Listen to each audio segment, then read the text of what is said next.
Welcome to your SmartMoveUCCS training. My name is Ray Fisco, and I am the Prevention and Outreach Manager for the Office of the Dean of Students. Hello, and I'm Jodiana Gallegos, the current GA for the Dean of Students. We really care about this presentation that you are receiving today because it's a lot of good information for you to know as you navigate your experience here at UCCS. So we really hope that you enjoy this training and that you take something from this training so that you have a good experience here at UCCS. So let's get started with this presentation. This is the UCCS Creed. The really great thing about our creed is that it was developed by students for students. Students wanted to make sure that others knew what it meant to be part of the Mountain Lion community. So let's go over the UCCS Creed. We have purpose, respect, integrity, determination, and excellence. As you can see, the UCCS Creed spells out pride. Now that you are part of our UCCS community, you are part of our Mountain Lion pride and our Mountain Lion family.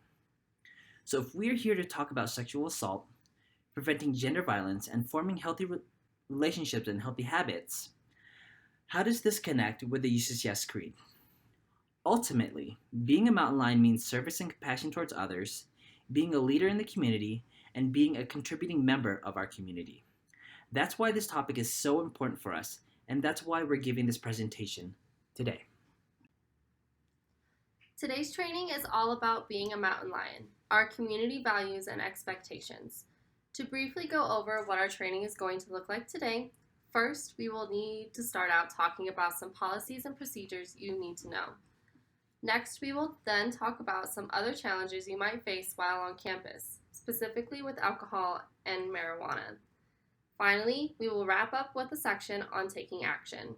This is your college experience, and we want you to leave empowered to make it the best for you and your fellow mountain lions.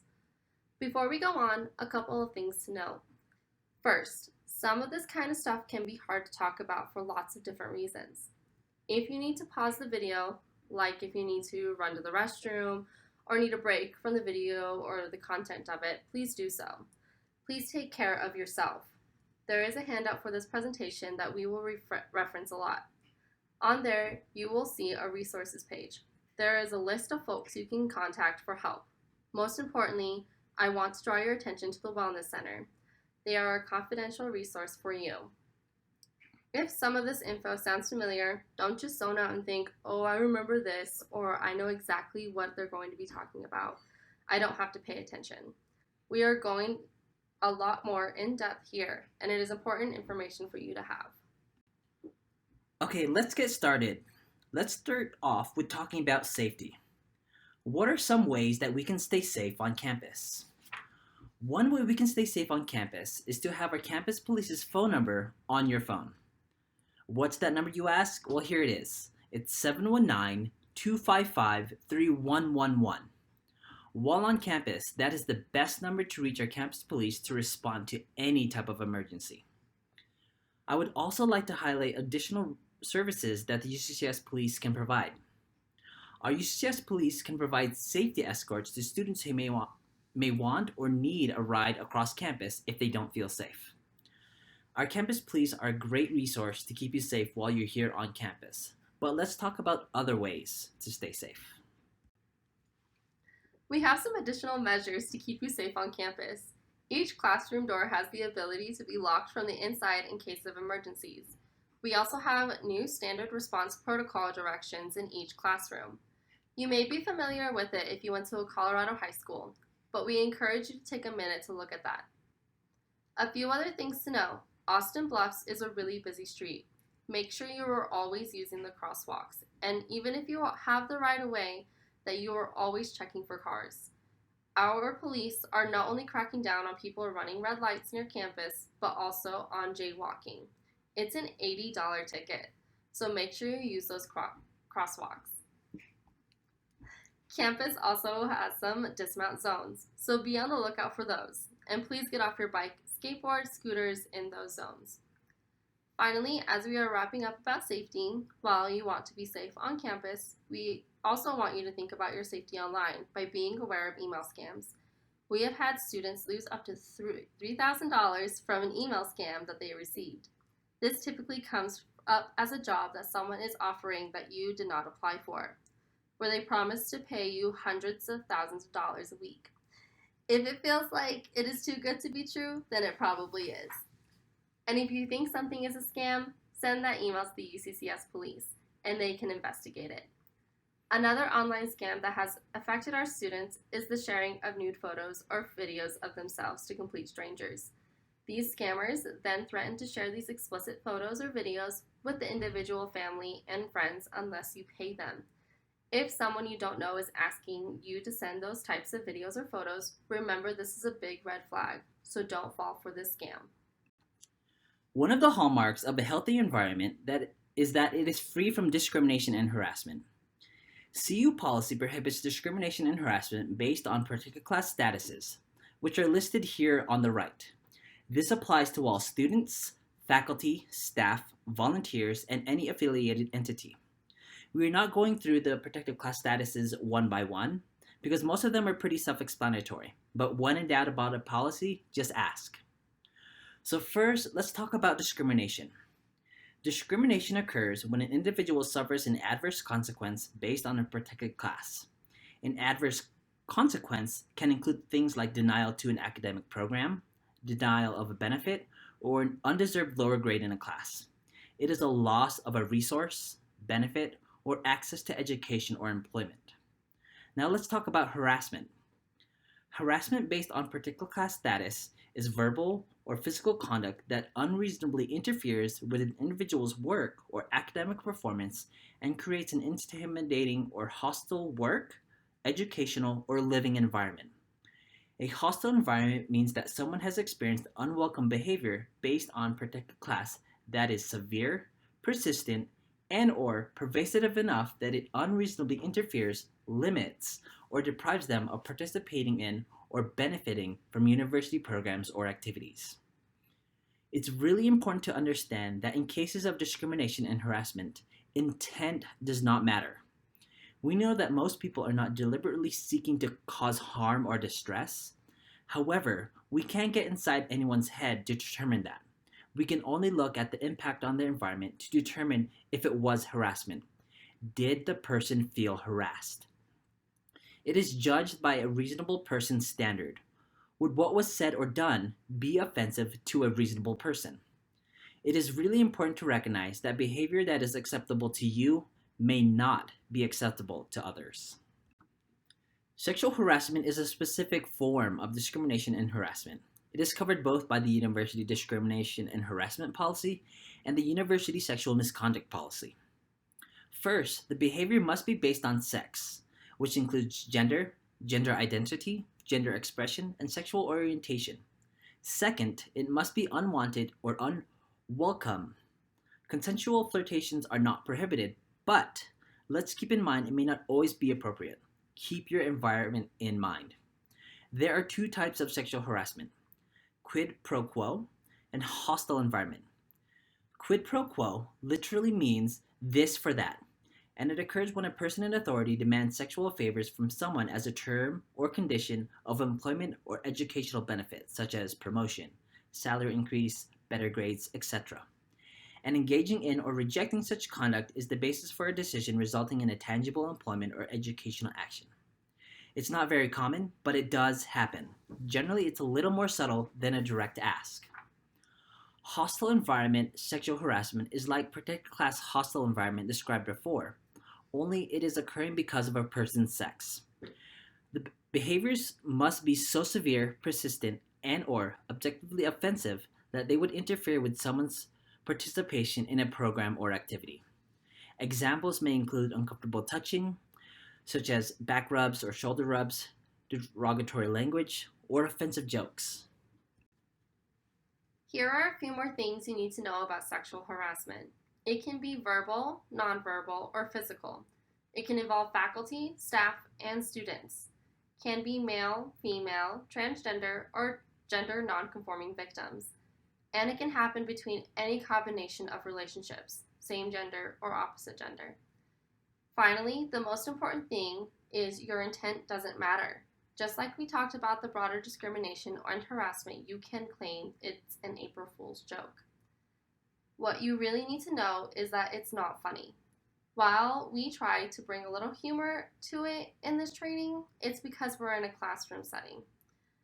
The act itself is not a joke, and we do take it seriously, and it can get someone into some serious trouble. Something that we also take very seriously and is important to creating a healthy and safe environment is the sexual assault prevention. Sexual assault is obviously a crime, but it is also the most extreme form of sexual harassment, which is why it is covered in the policy we were just talking about. It is not only something that you can get in trouble legally, but with the school as well. UCCS policies prohibit all the behaviors listed here. Additionally, the handout you all have that provides you with the state statutes and other definitions. Under federal legislation, VAWA, colleges and universities are required to report domestic violence, dating violence, and stalking. We are also required to have certain student discipline procedures for sexual harassment, sexual assault, which we will talk about in a little bit. We have to adopt certain institutional policies to address and prevent campus sexual violence.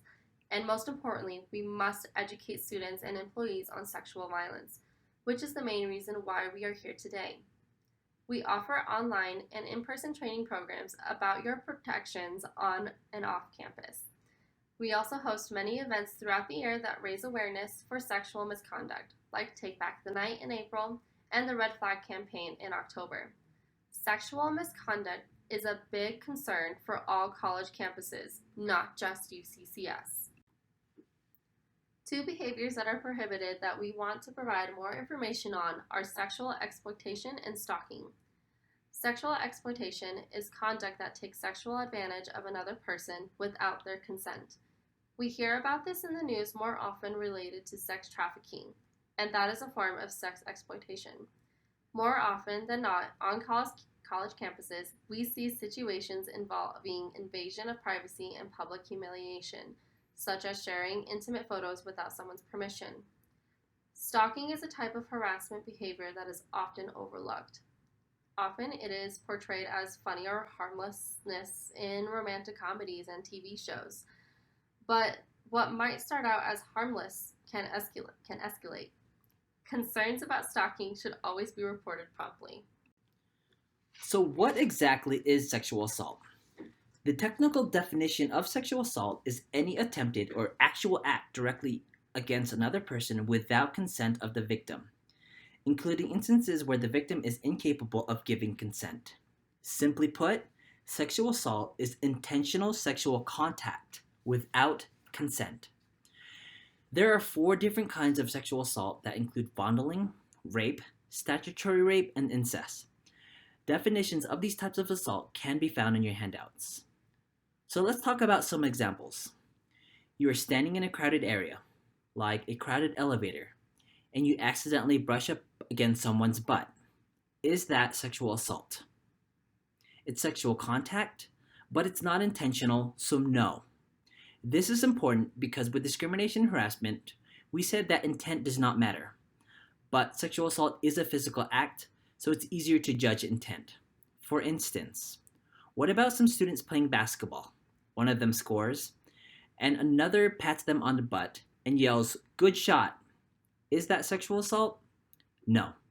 This is not sexual assault. It is intentional and it's sexual contact, but given the context, it's probably consensual. However, if it's definitely unwanted, then it's sexual misconduct, and we never want to assume consent based on context. Generally speaking, our students understand the first 2 parts around sexual contact and intentional contact. But sometimes we struggle with consent. Like in our example before, it can be a little murky. So we want to talk about that a little more so hopefully you won't need these policies and procedures. We will dive more into what we want you to know around consent. To help us start our conversation about consent, we encourage you to watch a video on YouTube known as Consent Tea. This video provides a pretty humorous and helpful analogy of giving and receiving consent. A few other things I want to bring your attention about this video. One is that these stick figures presumably know each other. In the video, one stick figure did not jump out from behind a bush and throw tea on the other stick figure, nor did one ambush the other in a back alley. Although these things do happen occasionally, the vast majority of sexual assaults, especially assaults that happen to college students, happen between acquaintances, classmates, or even within relationships and marriages. We don't say that to be scary or to say that the other can't happen, just simply to bring awareness to the issue for reporting purposes. Secondly, these stick figures are not wearing clothes. However, even if one of the stick figures was wearing, let's say, a sexy costume on Halloween, attire does not give consent. No one's looking for anything based on what they are wearing. Third, our stick figures aren't a specific gender. This is important because, again, we want to move away from some of the stereotypical ways we think about assault. It can be male, female, transgender, or gender nonconforming victims. It can be same gender or opposite gender. Finally, we know some of you may not be drinking tea just yet, and that's okay. Drink tea when you are ready. Because of federal mandates, university policy, and our general interest in you and your experience here at UCCS, we are going to talk a little bit more about consent specifics. Let's look at some specific examples using another analogy, driving. So, somewhere along the way, people started comparing consent to a stoplight. But if consent is like a stoplight and red is stop and green is go, what gets most people into trouble is flooring it when they get a yellow. We think we're close and we just need to push a little more to get the yes. Unfortunately, society has created a culture where we tend to assume that we have the green light by default and that we're just waiting for the red light. But consent is not the default, and the emphasis should be on an individual saying yes to further sexual activity and saying no to stop it. So we want to reframe what that looks like in terms of sex. If you get the yellow light, this is not the time to race through. It's time to slam the brakes until you get a green. So what does a yellow light look like? Yellow is a loss of interest. Someone was into it, but suddenly they aren't kissing back, or maybe they're not touching you back as much. They aren't actively resisting, but they aren't engaging. It may be really awkward for someone to tell you that they're really not into it. Statements like we should wait, or let's slow down, or just saying maybe may seem like yellow lights, but really, they're in fact red lights. If you are told by your partner, stop and ask, do you want to stop? What would you like to do? What's okay with you? There are a lot of different reasons why someone might not actively say no. So if you're getting these signs, again, hit the brakes, stop, and ask. So what does a red light look like? It's being told no or stop. It's also if someone is too intoxicated and is under the influence of other drugs, including marijuana, or if they're unconscious, or if they don't say anything at all. Silence is a major red flag. If someone is simply not saying anything with not wanting to stop or saying yes with furthering sexual activity, take the silence as a no. Using sexual coercion is also a big red light. It's not consent if you're being manipulated, pressured, or threatened to say yes. Sexual coercion includes someone intentionally using alcohol or other drugs to loosen a potential partner, badgering or pushing someone because you're in a relationship, because you've had sex before, or because they've spent money on you or bought you gifts. Or if someone says, sex is the way for me to prove my love for you, or if I don't get sex from you, I'll just get it somewhere else. Or if someone continues to pressure you even after you say no. Honestly, anything other than being told yes by someone capable of giving a yes is a big red light. Now let's talk about the green light. Let's say you get the green light. What does that look like? Your partner has the ability to give consent, is not incapacitated in any way, and is saying yes. Consent for sexual activity between you and your partner is clear, knowing, voluntary, freely and actively given, and that there are words or actions which indicate a willingness to participate in mutually agreed upon sexual activity. And know that consent is required from your partner at every stage of sexual interaction. Now, whose responsibility is it to get consent? Ideally, both people should be getting consent, but ultimately, it's the person that wants to engage in the activity's responsibility. So if you're wanting to do something, it's your job to make sure that the other person does too. Let's change gears a little bit and talk about how to help a friend that tells you that they might have been sexually assaulted. When someone shares this kind of information with you, it is so important that you all respond in the best way possible. When our friends are struggling with things such as death of a loved one, breakup with a partner, a failed test, we often jump right in to offer our support. There is no shame in those things, and we don't blame them for bringing it on themselves. And that's the same way we want you to respond when you are supporting someone that may be or have been assaulted. So, what does it look like with being a supportive friend? First thing, act as though you believe them. Even if you might have real reasons to question if they are telling the truth, leave that to the professionals to figure that out. Remember, your role is to be a friend. You can be a shoulder to cry on, a person to confide in, or just a person that makes them feel safe. It's also important not to ask questions about the event. It might come off accusing or could cause them extra trauma by making them relive the event. Make sure they are safe, and if they don't feel safe, offer to take them somewhere where they would feel safe. Next, encourage them to get medical help. And finally, encourage them to report it.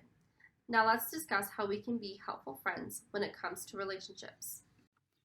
Unfortunately, college stress, along with a lot of other factors, can lead to more abusive relationships during this time in your life. So, we'd like to spend a few more minutes talking about unhealthy relationships, hopefully to help prevent them. Here are a few examples of abusive behavior.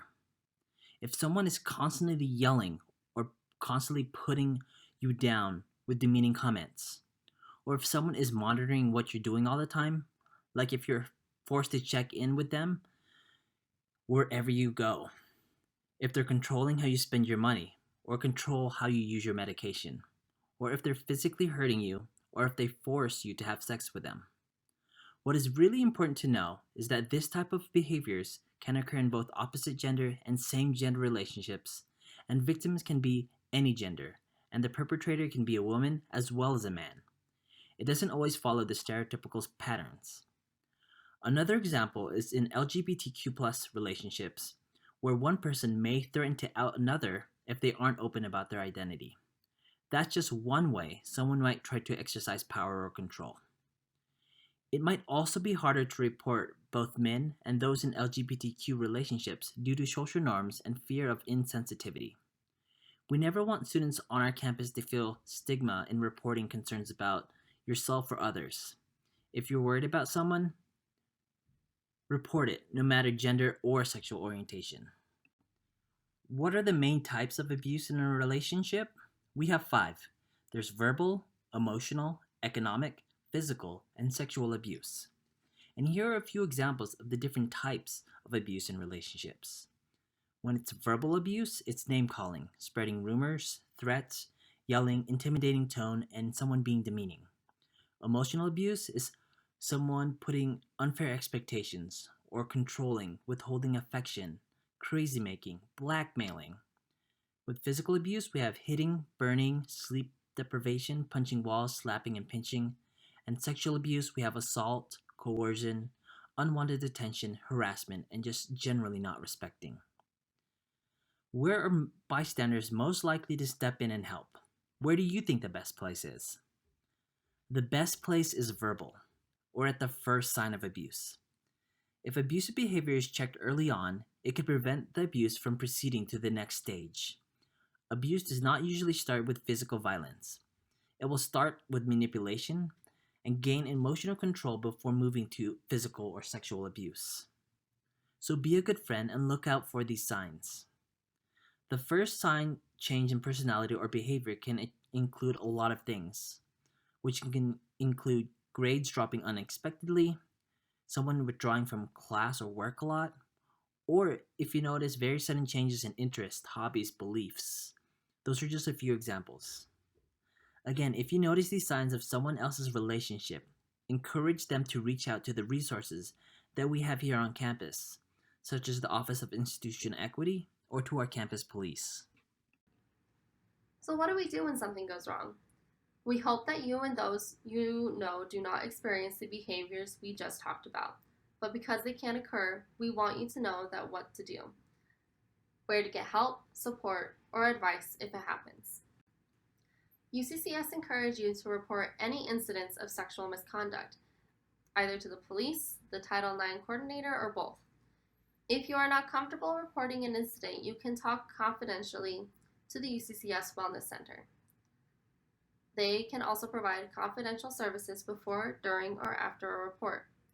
You might also be wondering where all this applies. These policies govern on-campus behavior, behavior occurring during any UCCS program or activity, or off-campus where the conduct could negatively impact the UCCS community. Finally, some people worry about false reporting. It is a violation of the policies to knowingly file a false complaint or provide false information during an investigation. However, filing a complaint or reporting something that turns out not to be a policy violation is not false reporting if you do it in good faith. This is a complicated matter, so if you ever feel like you are being treated unfairly, reach out and talk to somebody. After something traumatic has happened, our first instinct is to get any reminders out of sight, but do not throw away evidence. Text messages, IMs, emails, keep all those. Screenshot any text messages and or social media posts. Keep a journal and write down your experiences, including the events that occurred and anyone you spoke to about those events. Additionally, if it is an assault, get medical treatment. Even if you decide not to pursue the matter criminally, you only have so much time to collect evidence and get treatment. This will preserve your options for later and take care of your health care needs. The UCCS Wellness Center will see any student for free who has been or believes they have been assaulted. A couple of tips in case of assault. Do not shower. Try not to urinate. Urinating may reduce the ability to detect date rape drugs. If there was oral contact, do not smoke, eat, or brush teeth. Do not change clothes. If you have already changed your clothes, place them in a paper bag. Plastic may destroy the evidence. If you haven't changed, keep the original clothes on and bring an extra set to wear home from the hospital. Go to a hospital with the capability of providing a SANE exam and request the exam. In Colorado Springs, that is Memorial, Maine. You do not need to file criminal charges or give your name to the police to have a SANE exam. This is to preserve your options for later and get you the healthcare treatment you need. The SANE exam itself is free, but there are other costs. If you are worried about, the Wellness Center can provide advice or talk to your nurse during the exam. This is a lot to take in, but we have provided more detailed information on all the procedures in your handouts. We never want you to be afraid to report, so we have measures we can put into place. These range from free resources to housing and academic accommodations, to no contact orders, and on-campus employment accommodations and counseling services. You do not have to file a formal complaint or engage in any campus resolution processes to receive support measures through the Office of Institution Equity. OIE engages in a variety of resolution options. We have both formal resolution options and supportive and educational resolution options. When OIE receives a report of discrimination, harassment, and sexual misconduct, we will meet with the person who experienced the unwelcome behavior to discuss support measures referenced in our previous slide and determine if the person wants to file a formal complaint or engage in a formal resolution process. Details on the formal resolution process will always be provided to all parties who work in our office, and all parties will be informed of their rights and responsibilities when they work with OIE. There are a lot of steps to a formal process, but we ensure everyone is treated equitably. You can always find detailed information on the OIE website. Retaliation is also covered by that policy and is not tolerated. We have a few examples listed up here. There must be a causal relationship between the investigation and the action. This means there must be a connection between the two for it to be retaliation. For instance, let's say you reported someone for sexual misconduct. It would be considered retaliation if the person you reported sends you threatening text messages or voicemails or any type of communication because you reported them. We have been talking about one set of challenges we hope you won't have to deal with, but that you might face as a college student. Now we want to switch gears a bit and talk about some other challenges you might face and how to handle them and how to make some good choices. For the rest of our session, we will be talking about alcohol, marijuana, risk reduction, and bystander intervention. Let's talk about some good advice around alcohol. The legal drinking age is 21. It is illegal to provide alcohol to anyone who's underage, and there is zero tolerance here at UCCS. If you or your friends choose to drink, here are a few important things to know to keep you safe. Avoid the unknown punch. You have no idea what's being put into that and how much alcohol content it is. Also, always pour your own drinks at a house party, and know that filling up a solo cup halfway with hard alcohol isn't just one drink. It's more like 3 or 4 standard drinks. And never accept drinks from someone you don't know or someone that you don't trust. It's always a good idea to eat something before and while you're drinking, and it is very helpful in keeping you safe while you're drinking to drink water throughout the night as well. Most importantly, if someone drinks too much, they may get to a point of alcohol poisoning. If they get alcohol poisoning, they will display these 4 symptoms. And to help us remember what they are, the symptoms spell out CUPS. C for cold and clammy skin, U for unresponsiveness, P for puking, and S for shallow breathing. If you are with someone who has been drinking and they are displaying any of these symptoms, do not be afraid to get that person help. Call the police, stay with them, and be cooperative with the police and emergency responders when they arrive. Colorado and UCCS have Good Samaritan laws that protect you and the person you are calling for if you're seeking help for yourself or someone else. And finally, know that not drinking is an option too. Over half of our UCCS students have chosen not to drink underage. So if that's your choice, know that you are not alone in that. You don't need alcohol to help you meet people, to loosen up, or to connect. You can always just fill your solo cup with water and no one else will know. Or order a club soda with a lime at the bar. You have options. We talked about the fact that marijuana is prohibited on campus during orientation, but we are going to say it again. The use of marijuana for recreational or medical reasons is strictly prohibited on campus due to federal mandates.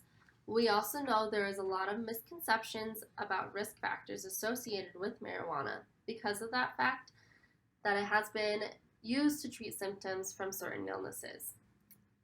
When we are talking about marijuana, we are talking about risks associated with recreational use. However, just because it is available for recreational purposes, like with other drug prescriptions, you should not self-medicate. The active chemicals in marijuana can overstimulate and negatively affect the parts of the brain responsible for memory, thinking, concentration, coordination, balance, reaction time, and sensory and time perception, all of which can negatively impact your academic performance. Additionally, marijuana can be used to decrease your quality of sleep and as a result, your quality of life. While many people feel like it helps them sleep better, it actually interferes with your natural sleep cycles. Without quality sleep, you can experience memory impairment, unpleasant moods, immune system impairment, and many other physical deficits. Marijuana is an addictive substance, especially when heavy use starts at a younger age. Withdrawal symptoms for physical dependence show up differently with marijuana than with other drugs. There is a longer time span before they are felt, which has led to the myth that it isn't addictive. We also want to make sure that you are not mixing alcohol and marijuana together. Using marijuana and alcohol at the same time can impair you more than using either one alone. And we also want you to be aware of products that have a high percent of THC. Products that have high levels of THC have a greater risk for negative outcomes with marijuana, such as panic attacks, overintoxication, and addiction. A really good resource that you all can look into after the presentation is the resource known as Good to Know Colorado. The website responsibilitygrowshere.com gives you a lot of relevant, unbiased information on being safe, being educated, and being responsible when it comes to marijuana use. If something bad happens, it is not your fault, but we do want to give you a few ideas to be proactive. Be aware. Keep an eye out for others. Know where you are. Avoid isolated areas. Avoid putting music, headphones in both ears so that you can be more aware of your surroundings, especially if you are walking alone. Have a plan. Keep your cell phone charged before going out and make sure you have cab money, just in case. Don't ever feel obligated to do anything you don't want to do. I don't want to is always a good enough reason. Know who you can call if you get into a bad situation. Also, have a code word with your friends or family so that if you feel comfortable, you can communicate your discomfort without the person knowing. It's okay to lie and make up a reason to leave if you're uncomfortable. Have your go to escape plan and a plan B just in case. When you are going out, go with a group of friends. Arrive together, check in with each other throughout the evening, and leave together. Don't allow yourself to be isolated with someone you don't trust or someone you don't know. Don't leave your drink unattended while talking, dancing, using the restroom, or making a phone call. If you left your drink alone, just get a new one. Watch out for your friends and vice versa. If a friend seems out of it, is way too intoxicated for the amount of alcohol they've had, or is acting out of character, get him or her to a safe place immediately. And finally, trust your instincts. If a situation or a location feels unsafe or uncomfortable, it's probably because your gut is telling you to get out of there. We talked about the info you need to make good choices for yourself in your time here at UCCS. We hope you don't encounter any of these experiences from discrimination, harassment, assault, or a friend who drank too much. But we want you to have the tools to deal with them. There's a concept known as bystander intervention. When you are a bystander, that means something probably isn't happening directly to you, but you see it happening and are in the position to do something to prevent it. So we want to encourage you to stand up and not stand by. One of the big reasons people choose not to help is they are not exactly sure what to do, and we don't want that to happen to you. So we're going to talk about different ways that you can help. It's really important that when you see something going on, you take action. There's a lot of different training programs out there of being a good bystander, but the one we want you to remember here on campus is the 3Ds of being a good bystander, which is being direct, causing a distraction, or delegating. We want you to start thinking about how you might approach a situation based on your personality and situation, but really, your options are endless. One option is to be direct. This means directly intervening in the moment to prevent a potential problem from happening. If you're talking to a friend who is about to go do something that could get them into trouble, you could tell them, I think you're going to make a really bad decision that you're really going to regret, so you should stop what you're doing. And if you're confronting somebody that you may not know that well, you can point out the threatening or inappropriate behavior in a safe and respectful manner by saying, is everything okay here? For those that are not comfortable with being direct with someone, you may want to just cause a distraction. You can create a diversion to de-escalate the situation. If you're talking with someone saying something inappropriate, you can just change the subject. In an assault prevention scenario, you can kill the music, or hit the lights, or spill your drink. Just something to cause a moment of pause in order to intervene. Finally, if you are too wary or too shy to intervene directly to cause a distraction, you also have the option to delegate. You can diffuse the situation by getting help from someone who is better equipped or more comfortable to handle the issue. With delegating, you have a lot of people you can ask for help. You can ask a friend, a party host, your RA, your peer leaders, any staff member, your boss, the dean of students, or the police. What is more important is that you ask someone for help. Remember that you are part of our community and we take care of each other. Direct and delegate also work when you are worried about a friend. Earlier, we mentioned some concerning behaviors someone might be displaying, such as missing a class or being withdrawn. Or maybe you have seen some concerning posts from them. You can be direct and say, "Hey, I noticed you haven't been to class. Everything okay?" And you can always delegate to any of the resources that we have mentioned today, especially when you're worried about someone. We never want you to put yourself in harm's way, but we do want you to do what is right. Thank you for your time and attention today. Please make sure to keep your hand out so you know which resources you can reach out to if you ever need them. Let's all have a great year, and let's all make #SmartMoves here at UCCS.